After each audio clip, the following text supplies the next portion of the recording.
Today I'm having a look at Sida rhombifolia. You can see it's got these diamond or rhomboid shaped leaves. It's got creamy yellow flowers, and these are the little fruits. So Sida is often about half a metre to a metre tall.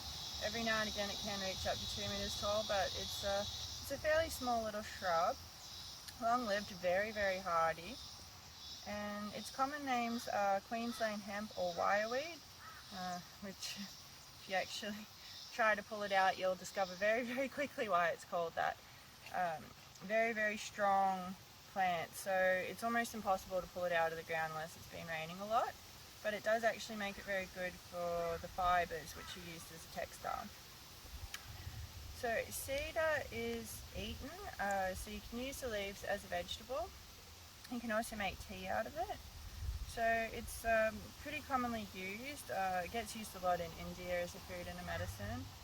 But yeah, many countries make use of this plant.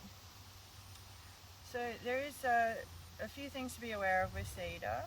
So the leaves are relatively safe, but the roots do contain ephedrine. And ephedrine is a stimulant, so it will actually act to open up the airways. So it can be very helpful for coughs and asthma, but you have to be really, really cautious, because if you have too much of it, it will make the heart race, you could be nauseous or throw up. That's definitely signs that you've had too much. So for that reason, it's also contraindicated in people who have heart conditions or high blood pressure. But you can use, it's said between about 15 to 30 grams of the plant material. So you want the leaves, the stems, as well as the roots. It can be used to make a decoction to treat the lungs as well as digestive issues. Particularly good for diarrhea. And the little fruit capsules are actually apparently good for headache.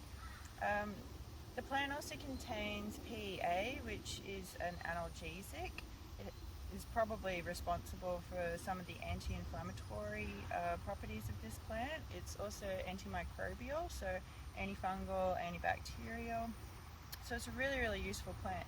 And those properties also help to make a poultice. So you can, if you don't have any other method, you can just do the chew and spit poultice. If you're out and about, you get a cut or a bite or a sting, this will help treat it. But yeah, you can crush the leaves and put it on the skin to treat skin infections and swelling, bites and stings. So really, really useful plant, especially when you're out bushwalking or foraging. Yeah, if you want to make a decoction using the roots, just be extremely careful and just use a small amount to begin with to see how you respond to it. If you do find that you have any adverse reactions, just don't use any more, or at the very least cut down on the amount. So yeah, this is a really, really great one for people to be aware of, being both a vegetable, a medicine, and a source of strong fibres. So yeah, there is one lookalike. There's false mallow.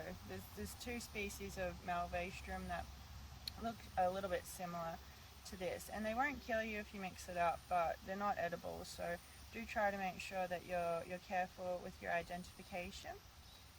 And yeah, other than that, very, very handy plant to know about, and I hope you found that useful. Okay, bye everyone.